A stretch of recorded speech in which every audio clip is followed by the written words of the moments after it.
Okay guys, സ്പൈഡർമാൻ്റെ trailer already release ചെയ്ത കാര്യം നിങ്ങൾക്ക് അറിയാമായിരിക്കുമല്ലോ. ഞാൻ ഓൾറെഡി അതിനെക്കുറിച്ച് ഷോട്ട് ചെയ്തിട്ടുണ്ട്. ബട്ട് അതിൽ തീരുന്നതല്ല എനിക്ക് പറയാനുള്ള കാര്യങ്ങൾ എന്ന് തോന്നിയതുകൊണ്ടാണ് ഞാനിപ്പോൾ ഈ ഒരു ലോങ് വീഡിയോ ചെയ്യുന്നത്.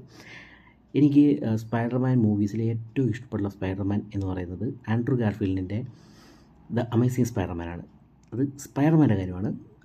പുള്ളി ചെയ്ത് വെച്ച അത്രയും ആക്ഷൻ സീൻസ്, കിട്ടിലുമായിട്ട് മൂവ്മെൻറ്റ്സ്, എന്താ പറയുക, സ്വിങ് ചെയ്യുമ്പം സ്വിച്ച് ചെയ്യുന്ന കാര്യങ്ങൾ, അതുപോലെ തന്നെ വെബ് സ്വിച്ച് ചെയ്യുന്ന കാര്യങ്ങൾ, അതുപോലെ തന്നെ വന്ന് ലാൻഡ് ചെയ്യുമ്പോഴുള്ള ലാൻഡിങ് പോസ്റ്റർ, ഇതെല്ലാം കിടിലമാണ് പുള്ളിയുടെ മൂവീസിൽ. നിങ്ങൾ ശ്രദ്ധിച്ചാൽ മനസ്സിലാവും. അതുപോലെ തന്നെ കിടിലമായിട്ട് VFX സോണി ചെയ്തിട്ടുണ്ട് അതിനകത്ത്. രണ്ട്, എനിക്ക് ഏറ്റവും കൂടുതൽ ഇഷ്ടമുള്ള പീറ്റർ പാർക്കർ എന്ന് പറയുന്നത് ടോബി മഗിയർ ചെയ്ത പീറ്റർ പാർക്കറാണ്. സ്പൈഡർമാൻ 1, 2, 3 നമ്മുടെ ഒരു നൊസ്റ്റാലിക് മൂവീസാണ് അതെല്ലാം. അതിനകത്ത് കിഡിലുമായിട്ടാണ് പുള്ളി ചെയ്തിരിക്കുന്നത്. One of the best Peter Parker. പക്ഷേ ഇത് രണ്ടും കൂടെ മിക്സ് വന്നപ്പോൾ നമ്മുടെ ടോം ഹോളണ്ടിൻ്റെ സ്പൈഡർമാനാണ് എനിക്ക് ഭയങ്കര ഇഷ്ടമാണ്.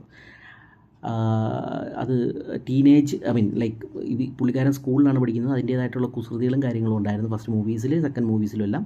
ബട്ട് സ്റ്റിൽ പുള്ളി ഇങ്ങനെ ലേൺ ചെയ്തുകൊണ്ടിരിക്കുന്നത്. ചെറിയ ചെറിയ ഷോർട്ട് കാര്യങ്ങളാണ് പുള്ളി പറയുന്നത്, ഷോർട്ട് ഡയലോഗ്സാണ് പുള്ളിക്കുള്ളത്. ഭയങ്കര എക്സൈറ്റഡ് ആയിട്ടുള്ള ഒരു ചെറിയ കിഡ്.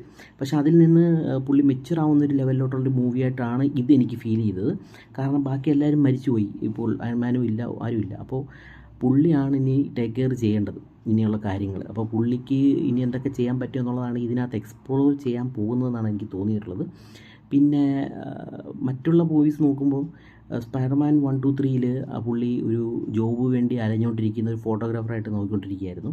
പക്ഷേ അമേസിങ് സ്പൈഡർമാൻ 1, 2 എല്ലാം പുള്ളി എന്താ പറയുന്നത്, ഒരു കോളേജിൽ പഠിക്കുന്ന സ്പൈഡർമാനായിരുന്നു. ഇതായിരുന്നെങ്കിൽ ഒരു സ്കൂളിൽ പഠിക്കുന്ന ഒരു സ്പൈഡർമാൻ. അതാണ് ഇപ്പോഴത്തെ മാർവൽ മൂവീസിലുള്ള സ്പൈഡർമാൻ. ഓക്കെ, 10 വർഷമായി ഇപ്പം മൂവീസെല്ലാം കണ്ടിന്യൂസ് ആയിട്ട് ചെയ്തുകൊണ്ടിരിക്കുന്നു. പക്ഷേ ഇപ്പോൾ എനിക്ക് ഭയങ്കര എക്സൈറ്റഡ് ആയിട്ട് തോന്നാനുള്ള കാരണം ഇതിൽ സ്ലോ മോഷൻസ് വന്നിട്ടുണ്ട്. എനിക്ക് ഏറ്റവും കൂടുതൽ മിസ് ചെയ്തൊരു സാധനമായിരുന്നു സ്ലോ മോഷൻസ്. ബിക്കോസ് അമേസിങ് സ്പൈഡർമാനിൽ അത്ര കിഡിലുമായിട്ടാണ് സ്ലോ മോഷൻസ് ചെയ്ത് വെച്ചിരിക്കുന്നത്. പറയാതിരിക്കാൻ പറ്റത്തില്ല. കിഡില. അത് അമേസിങ് സ്പൈഡർമാൻ്റെ ആ മൂവ്മെൻറ്റ്സ് പക്കയായിട്ട് എടുത്ത് കാണിക്കുമ്പോഴാണ് നമുക്ക് അത്ര എക്സൈറ്റ്മെൻറ്റ് വരുന്നത്. അത് കിഡിലുമായിട്ട് ചെയ്തിരിക്കുന്നത് അമേസിങ് സ്പൈഡർമാനിലാണ്. ഇതിനകത്ത് ഇതുവരെ അത് മാർവൽ മൂവീസിൽ മിസ്സിങ് ആയിരുന്നു. അത് പറയാനുള്ള കാരണം, ലാസ്റ്റ് മൂവിയിൽ MJ നമ്മുടെ ആൻഡ്രൂ ഗാർഫീൽഡ് രക്ഷിക്കുന്നൊരു സീനുണ്ടല്ലോ, അതിനകത്ത് തന്നെ ഒരു സ്ലോ മോഷൻ ആയിരുന്നെങ്കിൽ എത്രത്തോളം ഇമോഷണലി കണക്റ്റഡ് ആവുമായിരുന്നു ആ സീൻ എന്ന് എനിക്ക് തോന്നിയിട്ടുണ്ടായിരുന്നു. കാരണം ഇപ്പോഴത്തെ ആ ഒരു അത് ഇമോഷണലി കണക്റ്റഡ് ആണ് അല്ലെന്നല്ല പറയുന്നത്, പക്ഷേ കുറച്ചും കൂടെ വേദന നമ്മൾ ആ റിയലൈസേഷൻ നമ്മളെ എത്തിക്കാൻ കുറച്ചും കൂടെ ആ ഒരു സ്ലോ മോഷന് സാധിച്ചേനെ. ഇത് പെട്ടെന്ന് MJ പിടിച്ചിട്ട് പെട്ടെന്ന് താഴെ വന്ന് ലാൻഡ് ചെയ്യുന്ന പോലെയാണ്. നമുക്ക് പെട്ടെന്നെല്ലാം കഴിഞ്ഞു. പക്ഷേ ആ സ്ലോ മോഷനിൽ നമുക്ക് ആ പഴയ മൂവിയിൽ ആ വെബ് കൈ പോകുന്നതും അല്ല, അത് അതേപോലെ കാണിക്കണമെന്നല്ല ഞാൻ പറയുന്നത്. ബട്ട് സ്റ്റിൽ അവന് ട്രൈ ചെയ്യുന്നതും അവൻ്റെ 100% ഇടുന്നതും ആ സ്ലോ മോഷനിൽ അവർക്ക് കാണിക്കാമായിരുന്നു. അത് മിസ്സിങ് ആയിരുന്നു. അത് മാർവൽ മൂവി ആയതുകൊണ്ടാണ് അവർ സ്ലോ മോഷൻ, ഒരു പേസ് ഉണ്ട് മാർവൽ മൂവീസിന്, അത് കണ്ടിന്യൂ ചെയ്തുകൊണ്ടാണ് ടിക്ക് ടിക്ക് ടിക്ക് എന്ന് പറഞ്ഞിട്ടാണ് കാര്യങ്ങളെല്ലാം നടക്കുന്നത്. അതുകൊണ്ടാണ് അവരത് എനിക്ക് തോന്നുന്നു സ്ലോ മോഷനൊന്നും വരുത്താതെ ഒഴിവാക്കിയത്. പക്ഷേ ഇതിൽ എല്ലാം എടുത്തിട്ടുണ്ട്. എനിക്ക് മാർവൽ മൂവീസ് 3D കാണുന്നത് ഇഷ്ടമല്ലായിരുന്നു. ബട്ട് ഈ മൂവി എനിക്ക് 3D കാണണമെന്ന് ആഗ്രഹമുണ്ട്. Because of the only reason slow motion. കിടിലമായിട്ടെല്ലാം ഇതുവരെ ട്രെയിലറിൽ കണ്ട സാധനങ്ങളെല്ലാം കിടിലമായിട്ടാണ് ചെയ്തിരിക്കുന്നത്. ഇതിനകത്ത് എനിക്ക് എടുത്ത് പറയേണ്ടതെന്ന് പറയുന്നത്, അതിനകത്ത് ചെയ്തിരിക്കുന്ന VFX. ഒന്ന്, നമ്മുടെ ഡ്രസ്സ് ചാടുന്ന സമയത്ത് വിൻഡിൻ്റെ എന്താ പറയുന്നത്, ഒരു വിൻഡ് കാരണം ഇത് എന്താ പറയുന്നത്, നമ്മുടെ സ്യൂട്ട് കിടന്ന് വിറയ്ക്കുന്നത് കാണിക്കുന്നുണ്ട്, അതൊന്ന്. പിന്നെ ഒരു കീ കാണിക്കുന്നുണ്ട്, അതെന്താണെന്ന് എനിക്ക് മനസ്സിലായില്ല.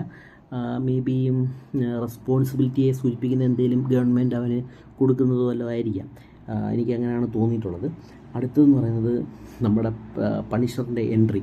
നമുക്ക് മെയിനായിട്ട് ഇതിനകത്ത് 2-3 വില്ലൻസിനെ കാണുന്ന സാധിക്കുന്നത് വെച്ച് കഴിഞ്ഞാൽ പണിഷർ, സ്കോർപ്പിയൻ, പിന്നെ ജീൻ ആണെന്ന് പറയുന്നു ചിലർ. പക്ഷേ എനിക്ക് ജീനാണെന്ന് തോന്നുന്നില്ല, വേറെ ഏതൊരു ക്യാരക്ടറാണെന്നാണ് തോന്നുന്നത്. എക്സ്മെനിലെ ജീൻ അല്ല എന്നാണ് എനിക്ക് തോന്നുന്നത്. അത് പിന്നെ അടുത്തതെന്ന് പറയുന്നത് എന്താ പറയുന്നത്, ഡെഡ്പൂളിനെ പോലൊരു ക്യാരക്ടർ, വോൾവറിനെ പോലൊരു ക്യാരക്ടറൊക്കെ കണ്ടു. അതെന്താണെന്ന് എനിക്കറിയില്ല. ലെറ്റ് സി, മൂവി വരുമ്പോൾ നമുക്കറിയാം. അതുപോലെ തന്നെ ഹാൻഡ് അങ്ങനെ എന്തോ ആണ് പറയുന്നത്, നമ്മുടെ ഡെയർ ഡെവിളിനകത്തുള്ള ഒരു ഗ്രൂപ്പ് ഓഫ് ആർമി പോലുള്ള ടീമാണ് ഹാൻഡ് എന്ന് പറയുന്നത്. അവരെ ഇതിനകത്ത് കാണാൻ പറ്റി. Very good. എല്ലാവരും കൂടെ സ്പൈഡർമാനെ, അപ്പം മൾട്ടിപ്പിൾ ഒപ്പോണൻസാണ് സ്പൈഡർമാനുള്ളത്. പിന്നെ എന്താ പറയുന്നത്, പുള്ളി എല്ലാം വിട്ടു പോകുന്നതായിട്ടാണ് കാണിക്കുന്നത്. ലൈക്ക് എം ജെ വിട്ടു പോകുന്നു, എം ജെയുടെ അവസാനമായിട്ടൊരു സീൻ കാണിക്കുന്നുണ്ട് ഒരുമിച്ച് നിൽക്കുന്നതായിട്ട്. പക്ഷേ അത് സ്പൈഡർമാനാണ് എം ജെ ഫേസ് ചെയ്ത് നിൽക്കുന്നത്. മേ ബി ഒന്നും ഇല്ലായിരിക്കും, നമുക്കൊരു എക്സൈറ്റ്മെൻറ്റ് ഉണ്ടാക്കാൻ വേണ്ടി ഒരു സീൻ വെച്ചേക്കുന്നു എന്നല്ല, അല്ലെങ്കിൽ എന്തെങ്കിലും ഒരു കാര്യത്തിൽ നിന്ന് സേവ് ചെയ്ത് കൊണ്ട് നിർത്തുന്നു എന്നല്ലാതെ ഒന്ന് റിവീൽ ചെയ്യാനുള്ളൊരു അവസരം ഉണ്ടായിരുന്നു. എന്നിട്ടും പുള്ളി അതൊന്നും ചെയ്യാതെ മൂവ് ഓൺ ചെയ്യുന്നു എന്നുള്ള എന്തെങ്കിലും ഒരു സാധനം കൊണ്ടുവരാനായിരിക്കും അത് ഉദ്ദേശിക്കുന്നതെന്നാണ് എനിക്ക് തോന്നുന്നത്. പിന്നീട് കാണിച്ചത് ബ്രൂസ് ബാനർ, നമ്മുടെ ഹൾക്ക്. പുള്ളിക്കാരനെ മൂവിയിൽ കാണിക്കുന്നുണ്ട്, പുള്ളിയെ ഹെൽപ്പിന് വേണ്ടിയിട്ട് പോകുന്നുണ്ട്. അതിന് മുമ്പുള്ളൊരു സീൻ എന്ന് വെച്ചാൽ പുള്ളി സ്ട്രഗിൾ ചെയ്യുന്നതായിട്ട് കാണിക്കുന്നുണ്ട്. എനിക്ക് തോന്നുന്നത് ഈ മൂവിയിൽ സ്പൈഡർമാൻ എന്നുള്ള ക്യാരക്ടർ ഒരു വെബ് ഷൂട്ടറായിരുന്നു യൂസ് ചെയ്തുകൊണ്ടിരിക്കുന്നത്. ഇനി ഓർഗാനിക് വെബ് പുള്ളിയുടെ കയ്യിൽ നിന്ന് വരുന്നെന്നാണ് എനിക്ക് തോന്നുന്നത്. ലൈക്ക് കയ്യിൽ നിന്ന് നമ്മുടെ എന്താ പറയുന്നത്, മ്യൂട്ടേഷൻ സംഭവിക്കുന്നു എന്നാണ്, DNA ചേഞ്ച് സംഭവിക്കുന്നു എന്നോ മറ്റോ ആണ്, DNA മ്യൂട്ടേറ്റ് ചെയ്യുന്നു എന്നാണ് ഹൾക്ക് പറഞ്ഞിരിക്കുന്നത്, ബ്രൂസ് ബാനർ പറഞ്ഞിരിക്കുന്നത്. ദാറ്റ് മീൻസ് പുള്ളിയുടെ ഉള്ളിലുള്ള സ്പൈഡർ ടേക്ക് ഓവർ ചെയ്യുന്നതായിട്ടാണ് എനിക്ക് തോന്നുന്നത്. അതുകൊണ്ടായിരിക്കാം കണ്ണ് കംപ്ലീറ്റ് ബ്ലാക്ക് കളറിൽ അവസാനം വന്നത്.